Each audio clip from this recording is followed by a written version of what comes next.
দর্শক, অবশেষে আওয়ামী লীগের কপাল খুলে গেল। সংসদে আওয়ামী লীগের নিষেধাজ্ঞাটা উঠিয়ে নিল তারেক রহমান। দর্শক, আওয়ামী লীগের জন্য বড় আরেকটি সুযোগ হয়ে দাঁড়ালো বাংলাদেশে আবার মাথা উঁচু করার।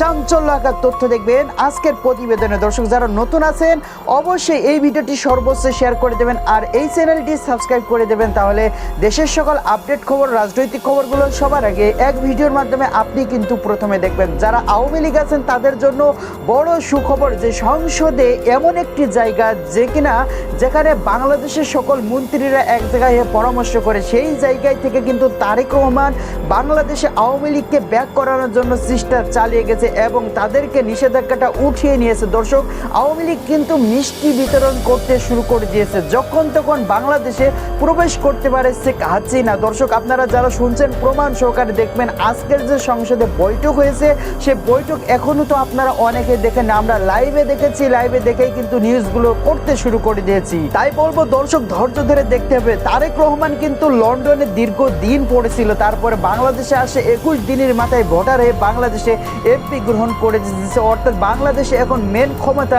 তারেক রহমানের হাতে, অর্থাৎ বিএনপির। তাই আর কি বাংলাদেশ থেকে যখন শেখ হাসিনা পালাতকে ইন্ডিয়ায় চলে যায়, অর্থাৎ দেশের ক্ষমতা হারিয়ে ফেলে, তখন কিন্তু বাংলাদেশের বিএনপি তাদেরকে নিষেধাজ্ঞা করে দেয়। আবার পুনরায় চেষ্টা চালিয়ে যাচ্ছে এবং মিছিল মিটিং চলতেছে এবং আন্দোলন করতেছে আওয়ামী লীগ।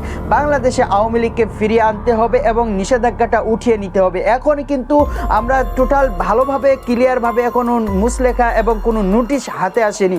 যতটুকু শুনতে পারলাম যে বাংলাদেশে আবার আওয়ামী লীগ ব্যাক করবে এবং আওয়ামী লীগের শক্তি পুনরায় ব্যাক করবে, যে শক্তি কিনা বাংলাদেশের জনগণের মানুষের মন কেড়ে নেবে। বিএনপি হয়তোবা যখন তখন বিদায় নিতে পারে, এরকমই স্লোগান দিচ্ছে আওয়ামী লীগ। কিন্তু দিন শেষে কি আসলে আওয়ামী লীগের যে কাগজপত্র সব কার্যক্রম বন্ধ ছিল সেগুলো কি আসলে চালু হবে, নাকি নিষেধাজ্ঞাটা আবার নিষেধাজ্ঞায় পরিণত হবে? দর্শক, পরবর্তী ভিডিওতে আপনাদেরকে জানিয়ে দেবো আসলে আওয়ামী লীগের কার্যক্রম কবে থেকে শুরু হতে যাচ্ছে বাংলাদেশে।